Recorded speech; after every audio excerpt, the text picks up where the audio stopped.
Si vous avez vos Bibles avec vous,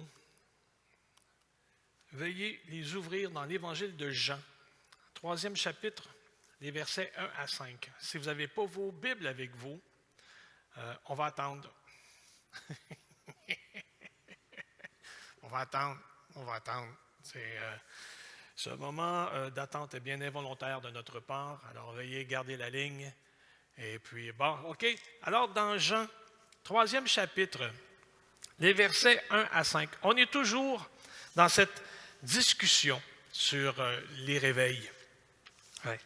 Je réfléchissais à ça, puis je me disais, en plus de 35 ans de ministère, c'est la première fois que j'aborde le thème. C'est quand même quelque chose, là. Hein?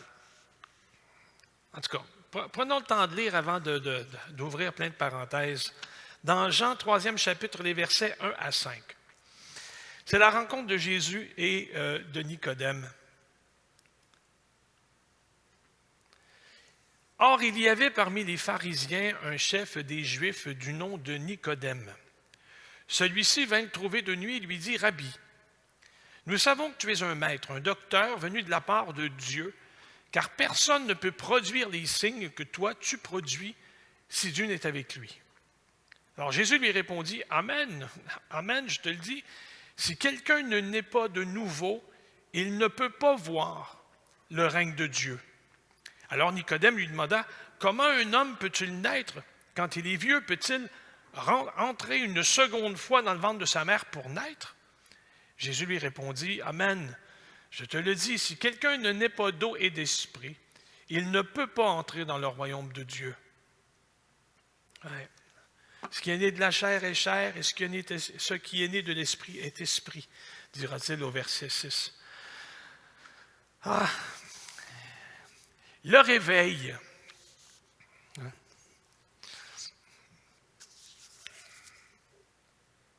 Le réveil, c'est comme le baptême dans le Saint-Esprit. Il y a des gens qui sont venus me voir pour me dire, « Pasteur, moi je l'ai déjà cherché, j'ai arrêté. Je suis épuisé. J'en peux plus, je ne le demande plus. Bon. Avez-vous fait quelque chose de particulier pour obtenir le salut de Dieu en Jésus-Christ? Vous n'aviez aucun effort à faire, sinon celui de lever la main ou de vous approcher, puis de répéter après l'individu la prière qu'il vous a demandé de réciter. Et au miracle, c'est arrivé. Vous avez été sauvés en Jésus-Christ. Vous le saviez avant. Parce qu'on a tous, pour la plupart, reçu une éducation religieuse. Hein? Je ne parle pas de la nouvelle génération, là, mais je parle de la nôtre. Là. On a tous reçu une éducation religieuse. Alors, on savait plein de choses. Et soudainement, en faisant cette simple prière, au moment où nous nous sommes engagés à la faire, il s'est produit quelque chose. On a découvert en cela qu'on ne pouvait rien faire pour obtenir le salut, que ça nous était donné en Jésus-Christ.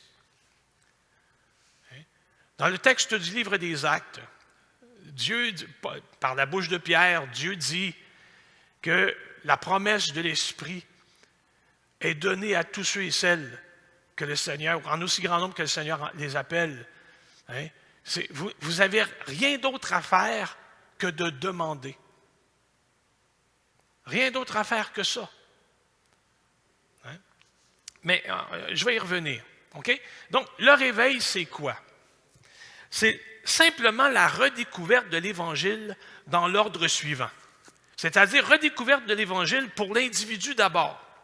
Parce que Dieu travaille toujours en commençant par le cœur d'un individu pour transformer l'entourage. Okay?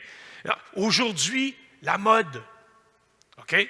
Puis pas juste dans le monde, dans l'Église aussi. Aujourd'hui, la mode, c'est de vouloir prendre le pouvoir et imposer au groupe la saine manière de voir ou notre modèle de gestion, puis conformer les gens à cette vision-là. Dieu n'a jamais fonctionné comme ça. Dieu, il commence par l'individu. Et par l'individu, il touche le monde. C'est-à-dire, oh, mais ça ne marche pas, ça. Qu'est-ce qu'il a fait en Jésus? Qu'est-ce qu'il a fait en Jésus? toutes les grandes institutions montréalaises, des institutions scolaires, des institutions de santé, c'est par le protestantisme, puis par l'Église catholique après ça, qui est arrivé. Ça a commencé par des individus pour après ça transformer le monde tout autour. Dieu fonctionne comme ça. Alors, le réveil, c'est la redécouverte de l'Évangile dans l'ordre suivant. Tout d'abord pour l'individu.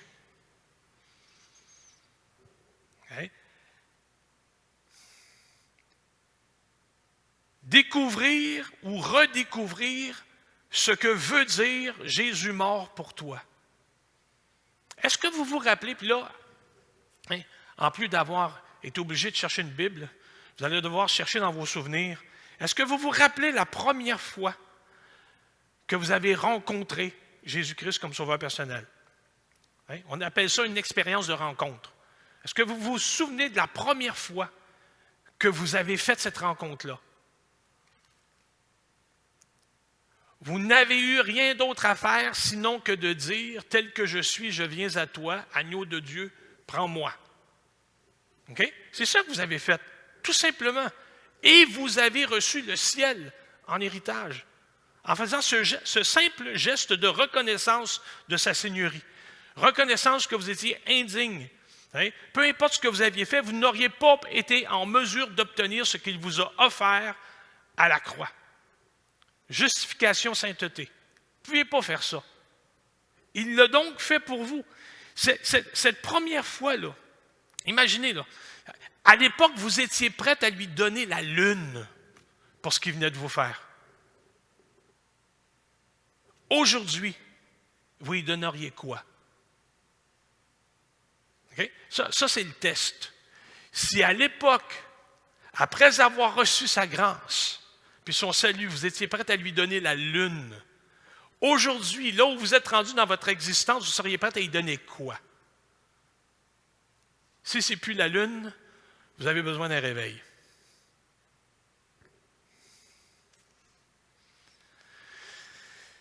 Jésus t'appelle encore aujourd'hui. Puis il nous appelle par son Saint-Esprit à le réaliser. Alors Jésus nous envoie, puis après ça, il va faire entendre cet appel-là à l'Église. Pourquoi? Parce que l'Église est la communauté croyante au centre de sa ville.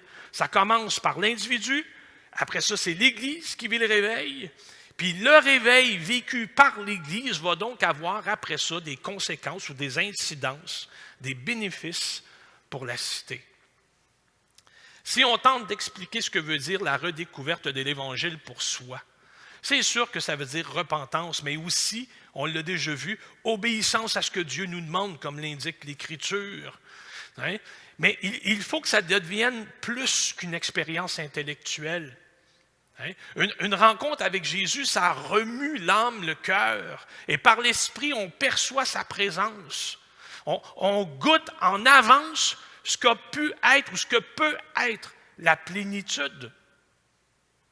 Écoutez, on emploie souvent ce texte-là à d'autres sauces. Mais vous vous souvenez quand Pierre, Jean-Jacques, ces trois-là, étaient avec Jésus sur la montagne de la Transfiguration? Okay. Oui, vous vous en souvenez, hein? Oui, la caméra fait oui. OK, c'est correct. Vous vous en rappelez de ça. Alors, mettez ça en parallèle avec la vision d'Ésaïe.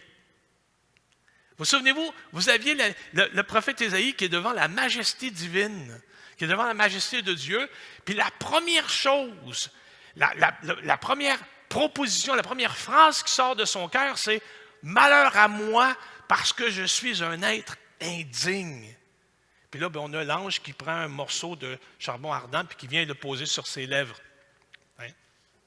Puis là, on a Pierre, Jean-Jacques, qui ne sont pas plus dignes que le prophète, mais ils se retrouvent devant la majesté divine. Mais parce qu'ils sont avec Jésus, la première phrase qui sort de leur cœur, c'est « Dressons ici 3 tentes. »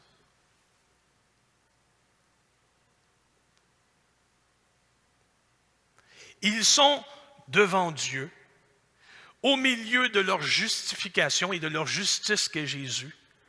Et ils n'ont pas peur de Dieu. Au contraire, ils ne veulent plus en descendre.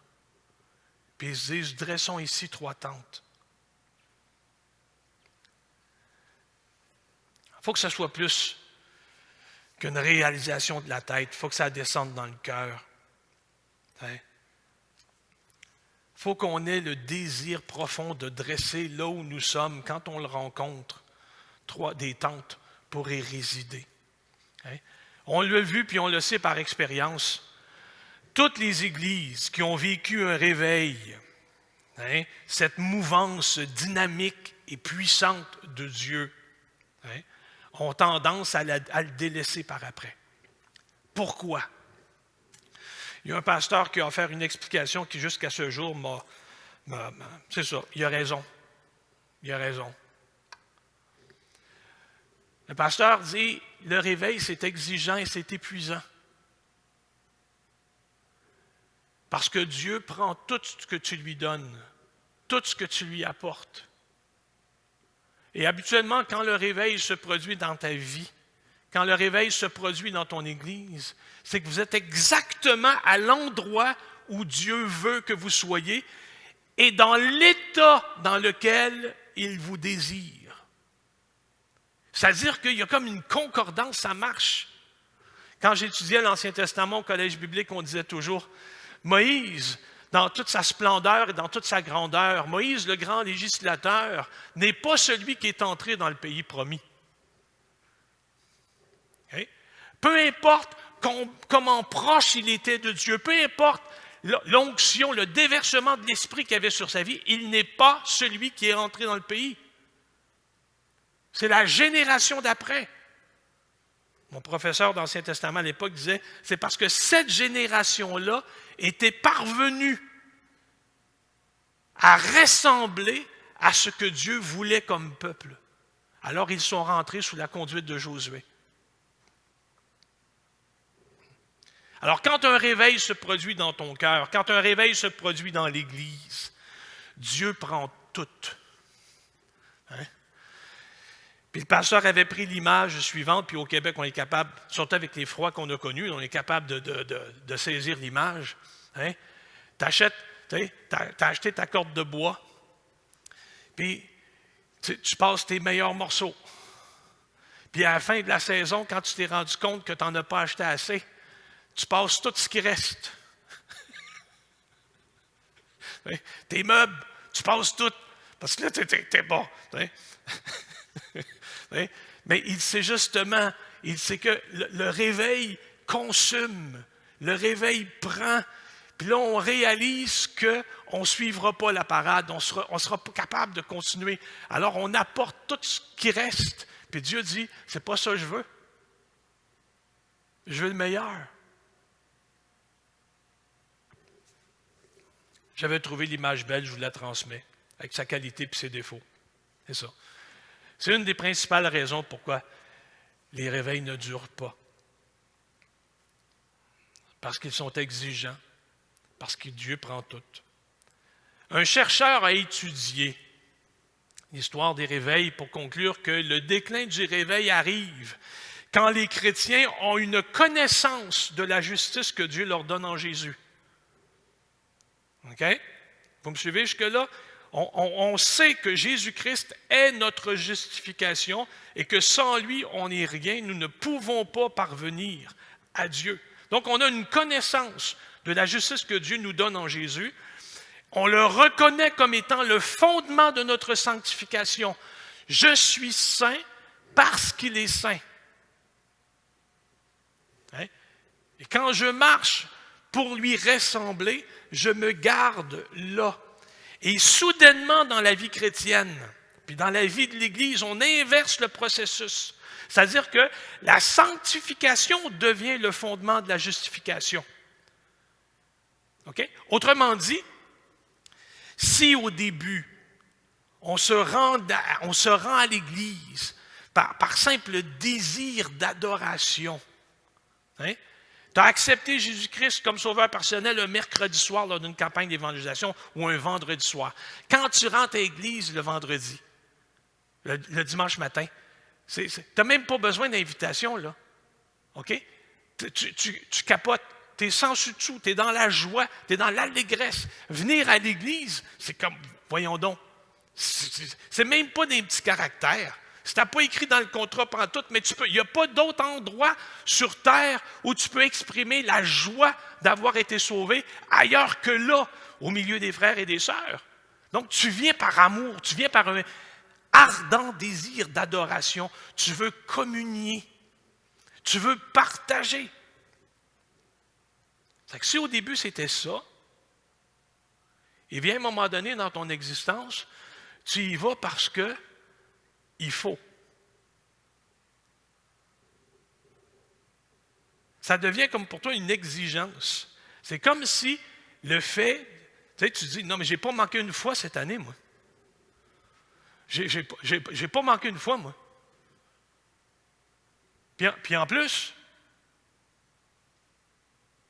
tu devrais voir mon reçu de dîme. Pourquoi est-ce que Dieu me refuserait? Voyez-vous, ta sanctification devient soudainement le fondement de ta justice. Celui qui a étudié les réveils dit, c'est généralement ce pourquoi les églises s'éloignent du réveil. Parce que soudainement, ils inversent le processus. Le centre de leur adoration, de leur dévotion, n'est plus Dieu. Mais ils travaillent à leur salut comme avant. C'est pour ça qu'on va discuter de l'adoration ce matin, parce que l'adoration vient en premier. La louange, l'adoration. Ouais, ça vient en premier, ça. Pourquoi? Parce que tout le monde adore quelque chose. Tout le monde adore quelque chose ou quelqu'un. Alors, si tu veux vivre un réveil, tu dois commencer par ton cœur, puis découvrir, c'est quoi que tu adores? À part Dieu. Tu l'as remplacé par quoi? Ouais. Dans Romains 1, 18 à 25, le texte est assez solide. Évidemment, tout de suite avant la portion qu'on va lire, l'apôtre Paul va dire « Car je n'ai pas honte de l'Évangile. » C'est une bonne nouvelle pour le salut de quiconque croit. Et tout de suite après, il embarque là-dessus. La colère de Dieu. On passe de la bonne nouvelle à la colère de Dieu. La colère de Dieu se révèle du ciel contre toute impiété, toute injustice des hommes qui retiennent injustement la vérité captive. Car ce qu'on peut connaître de Dieu est manifeste pour eux. Dieu le leur ayant fait connaître. En effet, les perfections invisibles de Dieu, sa puissance éternelle, sa divinité, se voient comme à l'œil depuis la création du monde quand on les considère dans ses ouvrages. Alors ils sont donc inexcusables, puisqu'ayant connu Dieu, ils ne l'ont pas glorifié comme Dieu, ils ne lui ont pas rendu grâce, mais ils se sont égarés dans leurs pensées et leur cœur sans intelligence a été plongé dans les ténèbres. Se vantant d'être sages, ils sont devenus fous. Et ils ont changé la gloire du Dieu incorruptible en image représentant l'homme corruptible, des oiseaux, des quadrupèdes, des reptiles. C'est pourquoi Dieu les a livrés à l'impureté. Ce sont les convoitises de leur cœur, en sorte qu'ils déshonorent eux-mêmes leur propre corps, eux qui ont changé la vérité de Dieu en mensonge et qui ont adoré et servi la créature au lieu du Créateur qui est béni éternellement. Amen. Alors, comme le dit l'apôtre Paul dans l'Épître aux Romains, si vous trouvez l'extrait trop court, peut-être trop court, vous lirez le premier chapitre de l'Épître aux Romains, puis vous allez comprendre ce à quoi je vais en venir. Okay? Tout le monde est un adorateur. Reste à savoir ce matin, là, okay, c'est qui est le sujet de votre dévotion. Hein? Quand tu adores quelqu'un d'autre que Dieu, quelque chose d'autre que Dieu, tu te trouves à débalancer le système. Ta piscine va virer verte. Le pH est déséquilibré. Les algues vont pousser. Quand tu adores autre chose que Dieu, les algues poussent. Okay? Je pense que l'image est bonne. Autrement dit, tu as été créé pour ça. C'est normal que tu le fasses. Tu as été créé pour ça. Mais quand tu n'adores pas Dieu et que tu adores quelque chose de plus petit que Dieu, ben, ton vase d'adoration, ça rapetisse. Comme ton estomac quand tu arrêtes de manger. Trop longtemps. OK? Il rapetisse. Quand tu adores autre chose que Dieu, ça transforme quelque chose par le moins ou pour le moins. Tout devient plus petit. Hein? Si tu y prêtes attention à tout ce qui tourne autour, puis que tu laisses Dieu de côté, tout dans ta vie va rapetisser. Même ton humanité va rapetisser. Mais quand ta vie se tourne vers ton Père, qui est le Créateur, le Dieu rédempteur, alors c'est là que tes voiles se gonflent. C'est là que toute ta vie s'en ressent.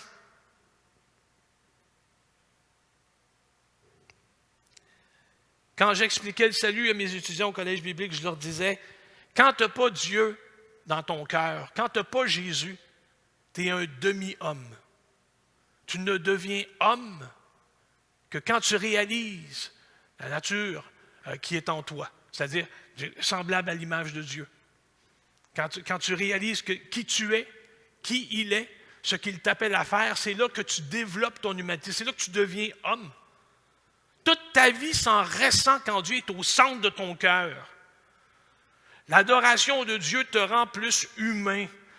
Alors, tu veux savoir qui tu es? Il faut que tu te tournes vers lui. Il faut que tu l'adores lui. Et souvenez-vous de ce que Jésus a dit au diable quand il était au désert.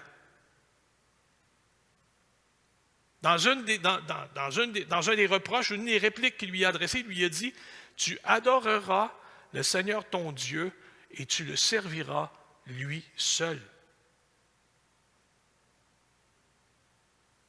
Matthieu 4, 10. C'est quoi l'adoration? Il y a plusieurs mots quand on parle d'adoration dans le Nouveau Testament, mais généralement, le plus commun, c'est te prosterner. Hein? Embrasser la terre. Piquer une fouille. C'est ça que ça veut dire. Te prosterner devant ce qui est plus grand. Devant ce que tu reconnais être plus grand. Donc, adorer, ça signale deux choses. La première, reconnaître la supériorité de Dieu.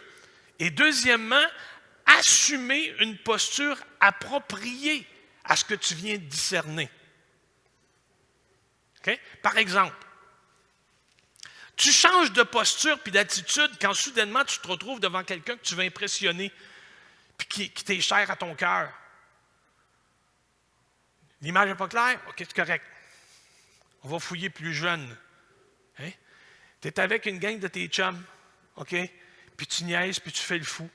Tu es une gang de chums ensemble. Il n'y a rien de civilisé là, OK? C'est fait que là, tu niaises, puis soudainement, rentre dans la pièce ou dans le gymnase celle que tu veux être l'élu de ton cœur. Soudainement, tu n'as plus de chum. Tout ton comportement est changé. Puis le plus nono de tes amis, c'est celui que tu rejettes le plus loin. Parce que tu ne veux pas qu'elle pense que tu es comme ça. C'est que soudainement, toute ta posture change. Parce que la personne qui vient de rentrer a pour toi la plus haute des estimes.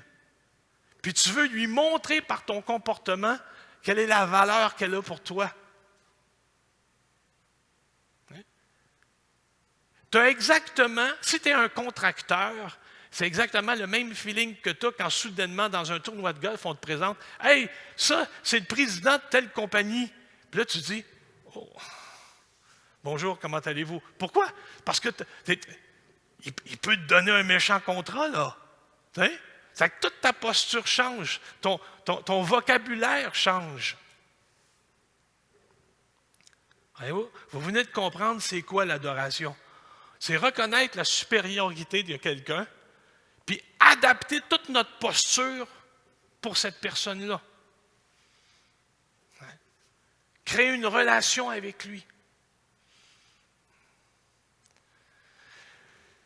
L'image n'est peut-être pas parfaite, là, mais elle vaut ce qu'elle vaut. Une femme qui vient d'accoucher.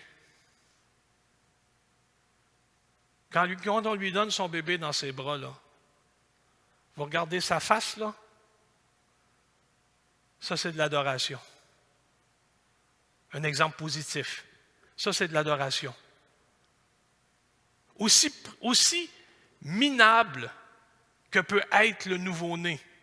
Parce que vous savez que dans la chaîne alimentaire, si on était dans le bois, un nouveau-né, je pense qu'on est, parmi les mammifères, on est les plus imparfaits. La majorité des mammifères, quand ils viennent au monde, sont capables de courir pour se sauver.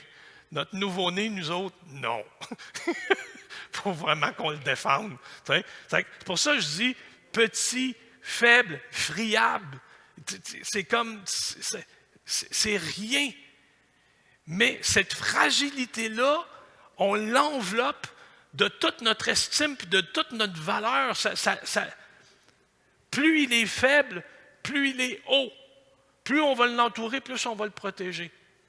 Même si on se doute de ce qu'il va nous faire dans son adolescence, là, on oublie ça et on dit non. Ça, c'est l'objet le plus précieux que j'ai. Et tout notre comportement change face à cette affaire-là. Qui va se réveiller au milieu de la nuit parce que soudainement, il a faim. On va se lever. On va le nourrir. On va le changer. Tout notre comportement est adapté à la valeur qu'on attribue à cet être-là. Ben, c'est ça, adorer. Si on transfère ça maintenant à Dieu, l'adoration, c'est reconnaître sa valeur. C'est lui donner ce qu'il mérite. Alors, veux-tu savoir ce qui prend la place de Dieu dans ta vie? Ça ne vient pas de moi. Hein? J'ai passé les 2 dernières semaines à lire du Leonard Ravenhill. Je sais que probablement vous ne connaissez pas, mais c'est un malcommode. Leonard Ravenhill. Jack Lay. Celui qui chante. Church on the Way. En tout cas, j'oublie son nom. Tim Keller et les autres. Toujours est-il, c'est Tim Keller qui arrive avec ça. 3 choses pour te permettre de connaître et te révéler, c'est avec quoi tu as détrôné Dieu de ta vie. Avec quoi tu l'as remplacé. Okay?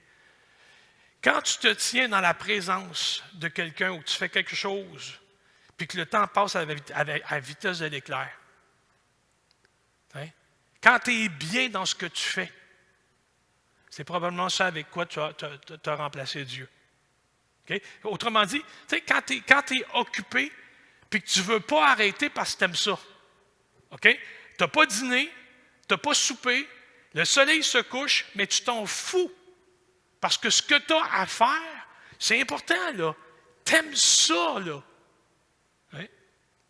Ben, ça, c'est une adoration. Tu viens d'expérimenter l'éternité.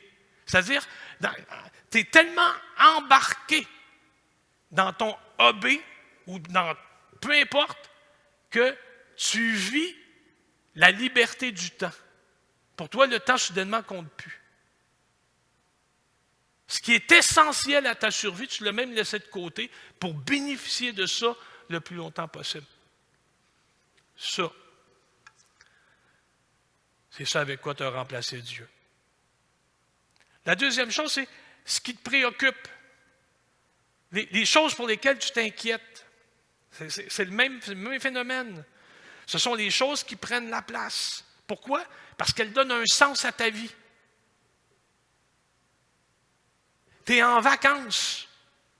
Tu es avec les tiens, tes proches. Tu regardes ce qui se passe à la job.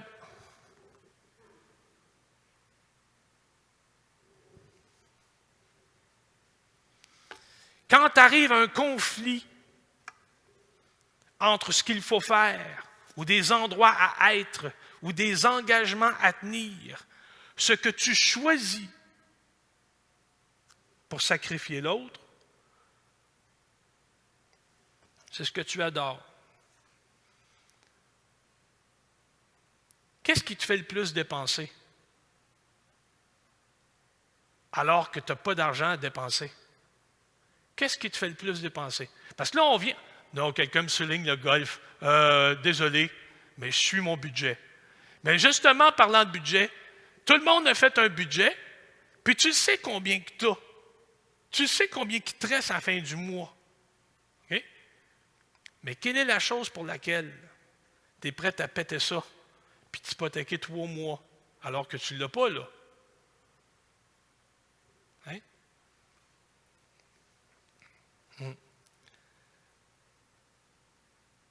C'est ça que tu adores. Ce que Jésus veut te dire, c'est que Dieu le Père est le seul qui est digne de toute ton adoration. Pas ce qui t'inquiète, pas ce que tu aimes le plus, pas ce que tu choisis, lui. Je disais, oui, mais c'est impossible de vivre sa vie comme ça. Voyons non, ça se peut pas. On ne peut pas vivre ça comme ça.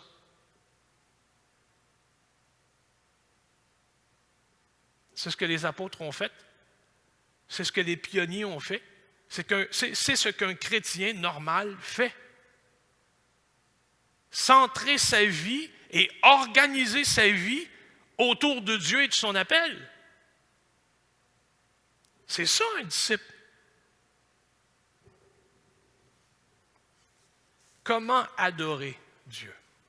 Au moins 2 choses à faire. La seule manière d'obtenir une intimité avec Dieu, une communion avec Dieu, c'est par Jésus-Christ.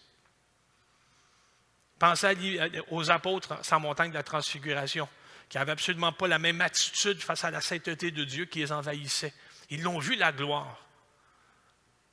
Hein?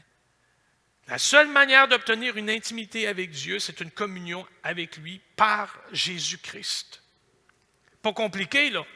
Si tu veux obtenir les services de Cogeco chez vous, ça te prend le câble. Hein?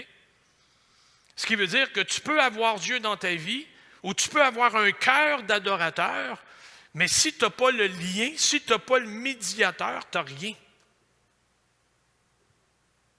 Hein? Tu n'es pas en communion avec Dieu si tu n'as pas Jésus-Christ. Quand j'étais au collège biblique, on parlait de théologie naturelle, rencontrer Dieu par la nature. Tu sais, c'est sûr que la nature te fait penser à Dieu. Hein? Puis là, le soleil se lève, puis les maringouins viennent avec la rosée, tu changes d'idée. Non, mais c'est sûr que la nature te fait penser à Dieu. Tu sais. Mais il manque quelque chose si tu as juste la nature. Hein? Moi, si je regarde mon ordinateur, mon Mac, OK? Si je regarde mon Mac puis que je m'extasie devant le génie de Steve Jobs, je ne le connais pas plus, le gars. C'est juste une belle machine créée par des ingénieurs que Steve Jobs a torturés pour obtenir cette machine-là. Hein? Je ne le connais pas plus, je peux le démonter, l'ordinateur. Je peux essayer de le remonter par après, ça ne me fera pas plus découvrir qui est l'individu. De la même manière que si je me place proche des chutes Niagara, puis je crie « Bonjour Dieu », ça ne m'amène absolument rien. Ça me prend Jésus-Christ. C'est la même chose avec la Bible. Je faisais allusion à l'éducation religieuse qu'on a eue. On l'avait lu, la Bible, à la petite école. Puis ça ne nous avait absolument rien apporté, sinon à savoir c'est que les gros chiffres, c'était des chapitres, puis les petits, des versets. Ça ne nous avait rien donné d'autre de plus que ça, jusqu'à ce qu'on rencontre Jésus-Christ.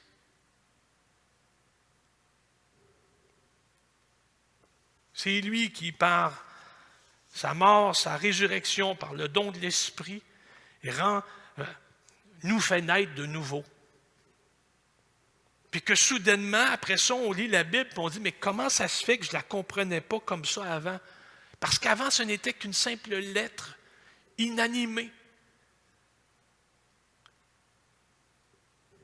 Saint Augustin qui recherchait Dieu à un moment donné en faisant un voyage quelconque, entend l'Esprit lui dit, ouvre, prends et lis.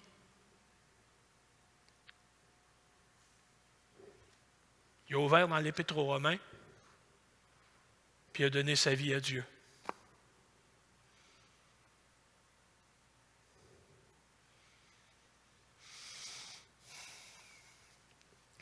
C'est ce que Jésus dit à la femme. L'heure vient où vous devrez adorer le Père dans son temple, c'est-à-dire par moi. Vous souvenez-vous, quand Jésus, ses disciples, ils contemplaient l'édifice, puis Jésus dit, détruisez ce temple, et en 3 jours, je le relèverai. Puis Jean dit, il parlait du temple de son corps.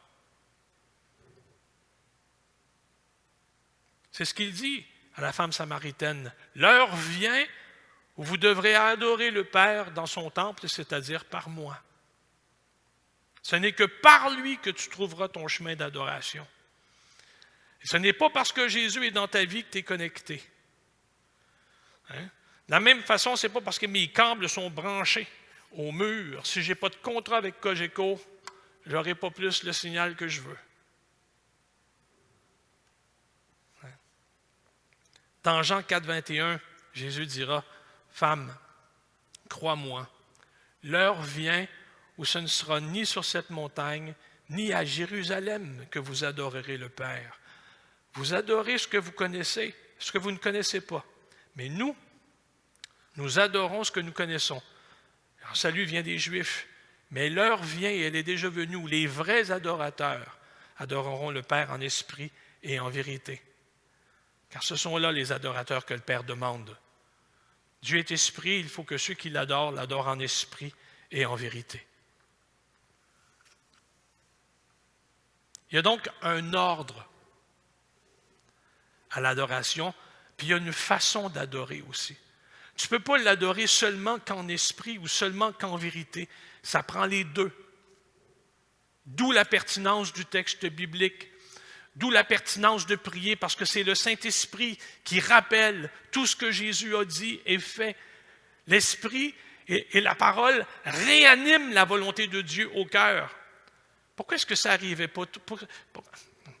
Je m'étais écrit une question, c'est pourquoi est-ce que ça n'arrive pas tout le temps?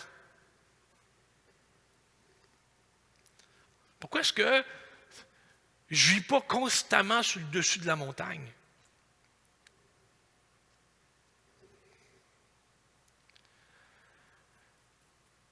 Ma relation à Dieu, dans ce que je veux vivre en lui,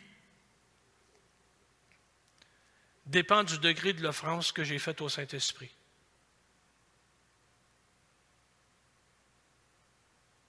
Je ne parle pas de mon salut, je parle de ce que je veux vivre en lui, par lui. Je parle de la proximité, je parle de l'intimité. Mais tout ça dépend de ce que j'ai fait pour offenser le Saint-Esprit.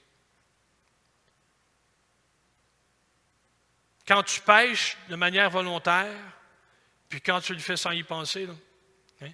Donc, parce que tu fais et parce que tu ne fais pas. C'est ça qui va déterminer ton degré d'intimité avec le Père. Hein?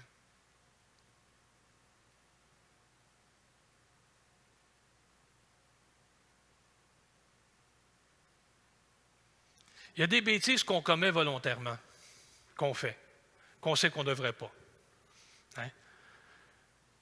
Puis il y en a d'autres, la bêtise, c'est simplement de la négligence. Quand tu négliges de prier, quand tu négliges de lire ta Bible, quand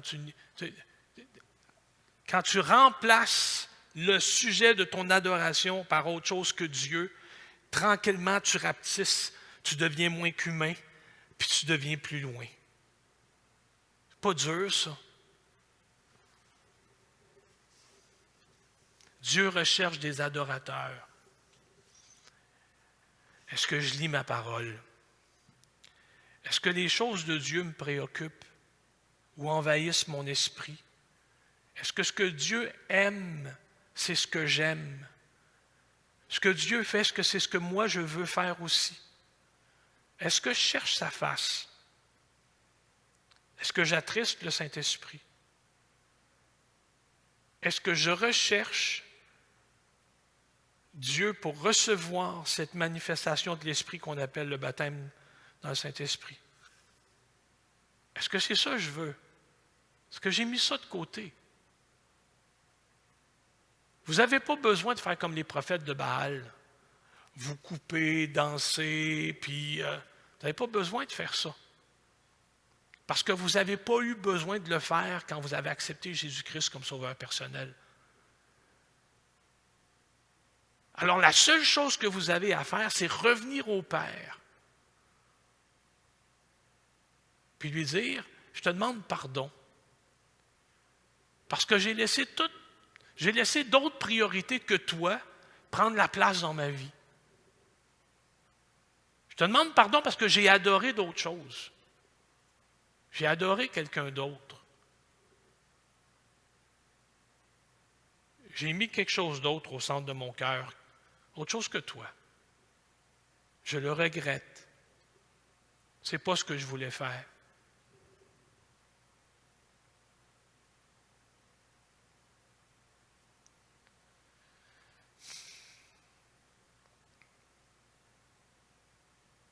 Quelqu'un dit généralement dans toutes les familles qu'on a au Québec, la mère est le personnage principal. Puis on ne veut pas la blesser. C'est l'individu avec lequel on veut garder un lien de communion le plus constant possible. On sait ce qu'elle aime. On sait ce qu'elle attend de nous. Et quand on fait moins que ça, on sait qu'on va l'attrister. Et quand on répète ce qui lui déplaît, qu'on le fait sans cesse, on est pleinement conscient que ça n'aidera pas la relation. Alors ça dépend de nous. Il faut simplement venir lui dire, tu m'as pris comme j'étais. Je pensais que par ton Saint-Esprit, j'avais été complètement transformé. Mais j'ai laissé le mal me dévier de ma voie. J'ai manqué le but. J'ai péché.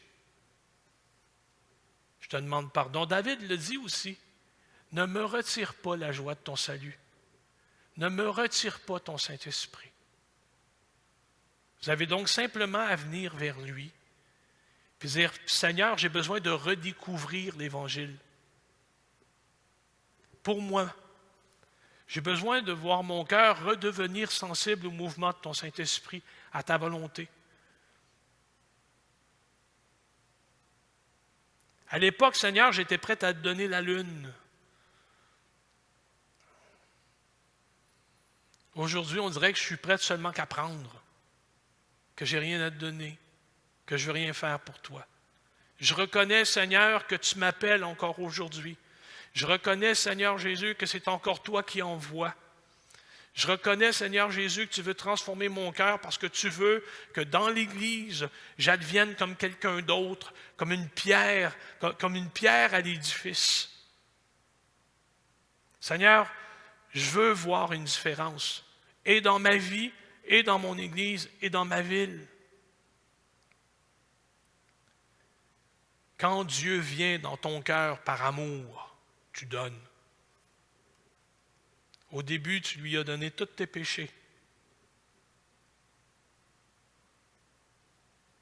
Alors aujourd'hui, Dieu veut encore ton cœur. Dieu veut ta dévotion. Dieu veut que tu sois généreux.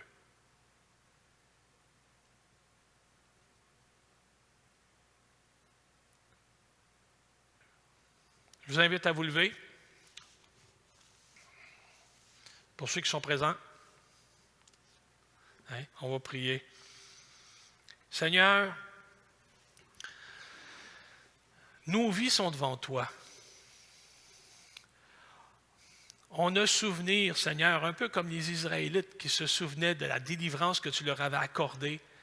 Dans les psaumes, ils disent « Oh oui, Dieu nous a libérés à bras étendus. Il nous a fait sortir du pays d'Égypte d'une manière éclatante. Les ennemis étaient confondus. Seigneur, on a souvenir de notre libération. On a souvenir des choses extraordinaires qu'on a vécues en toi. On a même souvenir, Seigneur, que même la semaine passée, on a eu comme un sursaut de désir de vouloir comme vivre plus. Seigneur, cette petite flamme-là, souffle par ton Saint-Esprit. Souffle par ton Saint-Esprit. Oh Seigneur Dieu, que notre incrédulité ne domine pas. Qu'on puisse arrêter, Seigneur, d'inverser les priorités, constamment te garder devant nos yeux. Souffle sur nos vies, Père. De misérables qu'elles étaient, tu en as fait des lampes glorieuses. Continue, Seigneur Dieu. Et si, depuis ta conversion, tu as déjà cherché le Saint-Esprit, tu as déjà voulu obtenir ce baptême, hein? Nous prions avec toi que Dieu puisse entendre la prière de ton cœur, puis te faire un réveil, puis t'accorder ce que ton cœur désire. Dans le nom de Jésus. Amen et Amen. Allez, Seigneur vous bénisse. Merci beaucoup d'avoir été à l'écoute. Oui, réunion de prière, étude biblique ce soir, 18h. Ça va avoir lieu. 18h, étude biblique. Amen.